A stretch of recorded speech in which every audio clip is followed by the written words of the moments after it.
好，回到节目继续来关心的是美以联手攻击了伊朗，而伊朗现在放话也威胁说要封锁整个荷尔姆兹海峡。高盛这家公司呢最新上调了2026年第4季的国际油价预测。高盛他们认为呢，荷尔姆兹海峡石油运输受到阻碍的时间恐怕会延长，进一步会推升油价继续的往上涨。那如果3月期间海峡运输持续受到压迫的话呢，现货油价可能会突破2008年以来的高位，也就是会升高到每桶147美元以上。为了要抑制这个伊朗战争所导致的飙涨油价，美国能源部也表示说呢，美国将会从战略石油储备当中释放1.72亿桶的原油。这项决定呢，也是国际能源总署承诺释放4亿桶原油计划的一部分。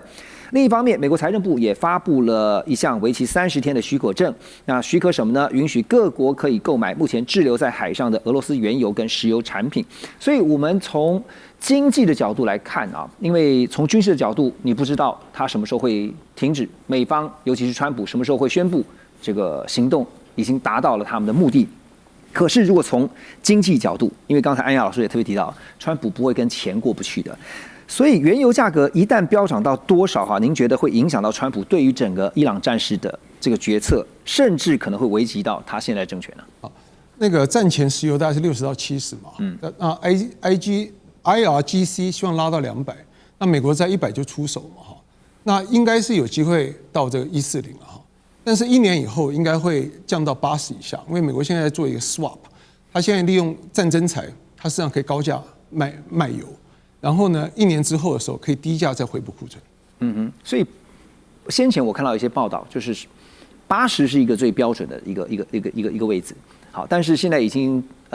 没有办法维持在这样的一个平稳的情况之下，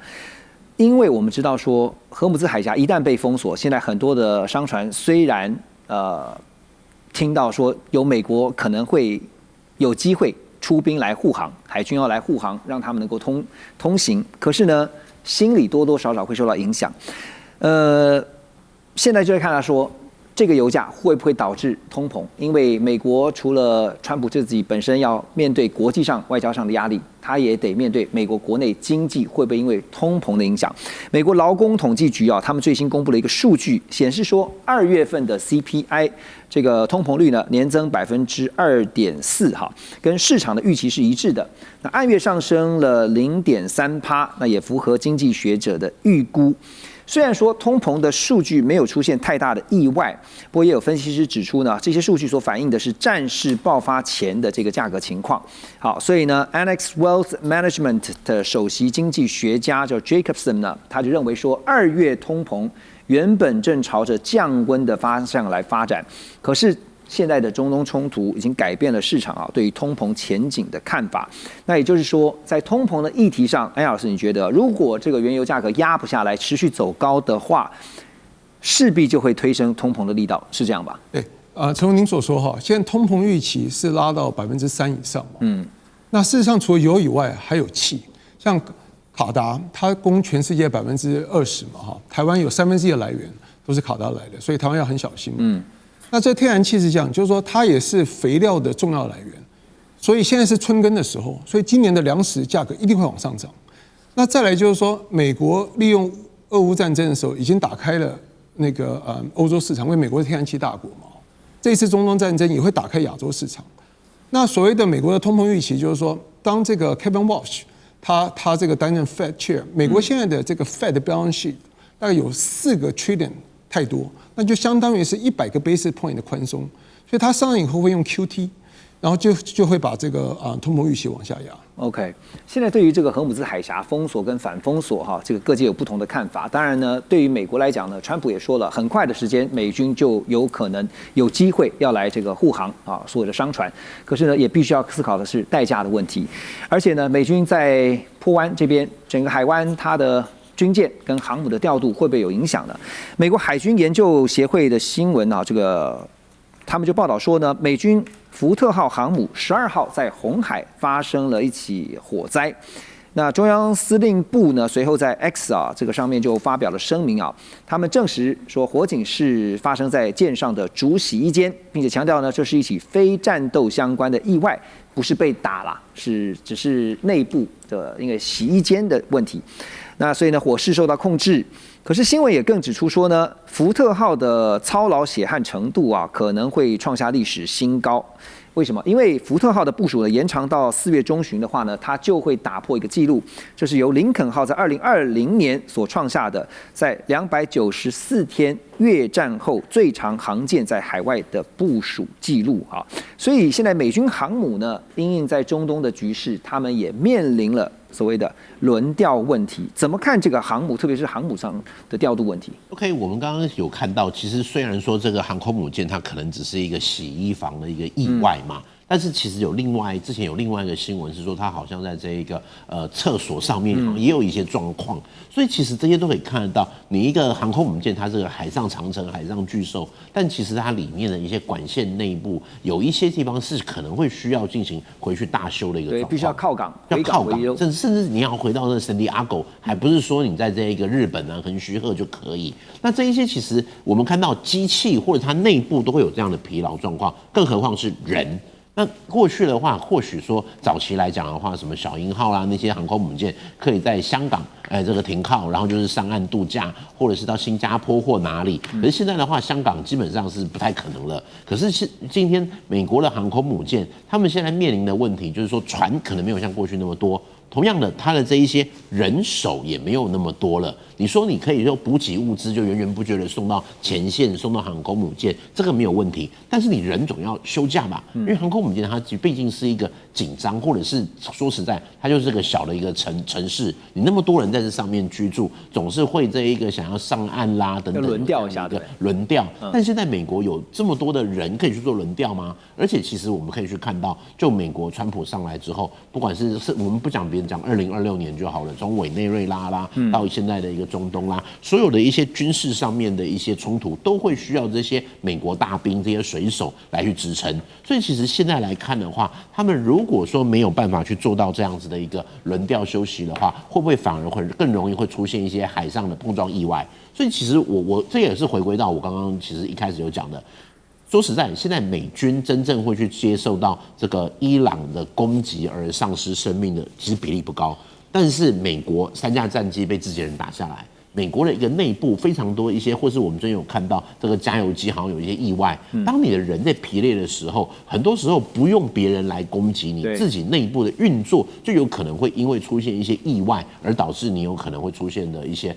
上升，或者是一些冲突，或是一些机械的毁损。那其实这一些也是现在伊朗在等的，就是如果我把时间拉长，看你美国可不可以跟我耗下去，因为毕竟他是以逸待劳嘛，我就在自己的家里面等你。可是对美国来讲的话，它毕竟是一个远渡重洋的打击，所以其实就现在来看的话，航空母舰它或许它没有办法说，这个做到这样子的一个长期支持。可是美国它要如何去做一个轮调，让它的一个世界的一个战力去做到一个平衡？我个人认为现在比较有可能的，或许会是在第7舰队，就是所谓的印太司令部这边的一些海上的兵力，有可能会做一些移动，去支援因为我们看它中央司令部嘛，这一次在中东是中央司令部，有可能会由印太司令部去支援中央司令部。因为毕竟对于现在的一个印太局势来看的话，或许在川习会的前提之下，双方目前来说并没有那么剑拔弩张。对，确实在周末也传出就是说在驻日美军这个部分，有一部分的人力现在呢也有可能会调往到中东去，可能就是做人力的一些支援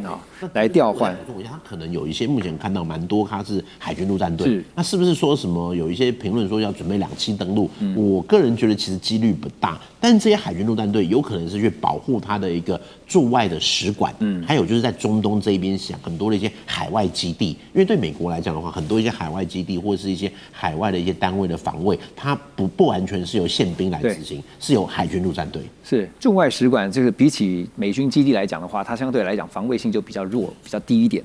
那当然，川普呢对于这个荷姆斯海峡会不会被伊朗封锁，他也在放狠话因为他9号他表示说呢，如果伊朗胆敢封锁荷姆斯海峡的话，美国将会以20倍来回击，就是打到让伊朗无法重建。而贝森特这个美国财长呢也接受在专访的时候呢，他说只要军事上可行除了要打击伊朗以外呢，美国海军可能会跟国际联盟合作，为通过荷姆兹海峡的商船这些船只来提供护航。好，可是重点就在于只要军事上可行这句话。那军事上如果不可行呢，那怎么办呢？所以美军顾忌的是什么？大使觉得？美军估计被击沉啊。对，荷姆斯海峡，万一一旦军舰受到攻击，最窄的地方30几公里啊。他不要导弹，也不要无人机，用岸炮就可以把你干掉了。对，所以美国海军一直不同意啊。对，现在美国的舰艇是躲在1000公里以外啊。对，现在的战场已经不是，现在战场跟他的打法已经完全因为武器的关系完全改变了，基本上都是超视距攻击。什么叫超？都是眼睛看不到的，都打得你眼睛看不到，你也不晓得那个敌人在哪里，对不对？那你也不需要看到敌人，都是超视距，都是200公里以外的地方。那甚至都是现在伊朗打的都是1000多公里了，他打以色列都是上千公里啊。对，都是超视距的，就2样东西，一个火箭。一个无人机改变战场所有的现况。对，那前一阵子西方媒体一直在报道说伊朗要赶快买 CM-2301中国大陆的这个外销版的鹰击12，反舰飞弹。那鹰击12而已啊，而且外销版中国大陆现在是鹰击21啊，12上面还有15，还有17，还有21啊。那只要连鹰击12这种武器放那，都已经会决定战果了。那所以我认为，基本上这个荷姆斯海峡的命运就跟将来台湾海峡，如果两岸不幸打起战争，跟台湾海峡一样，没有国家军舰敢跑到这个水域来了。对，大使提到这个，就是身在台海的我们，从这个当中可以看到什么？看到就是说，其实战争形态已经改了啦。你去买什么布雷车啊？你去买那个布雷车，你去买一些水雷啊什么，跟战争没有关系。战争就2样东西，一个导弹，一个无人机。那再多一点，还有一个叫远相火，你大家听过，就远程相视火箭弹。远火部队的那个远火，对。所以都是超视距的，你根本看不到。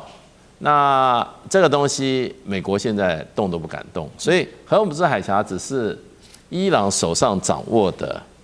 也不是王牌，只是他的一张牌而已。我告诉你，真正伊朗掌握的王牌是什么？也是远距打击。打击什么呢？先打储油槽，这些海湾国家的巴林啊、阿曼啊、这个科威特啊、那个阿联酋啊，还有沙特，他们的储油设施。第二个打什么？第二个打你的石油相关设施，炼油的还有相关的配套设施，这是第2层。第3层直接把你的油田炸掉。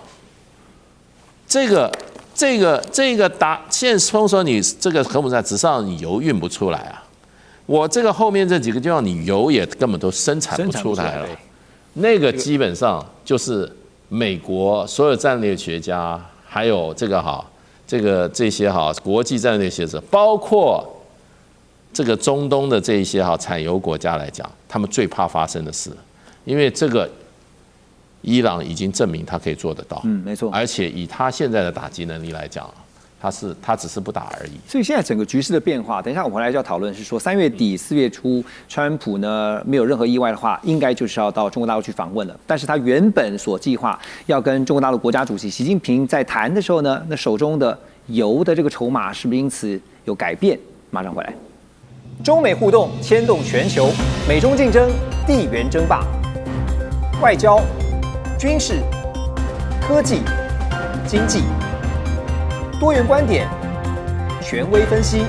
一同掌握2026全球新秩序、新赛局。每周6日，寰宇全世界，带您走进全世界。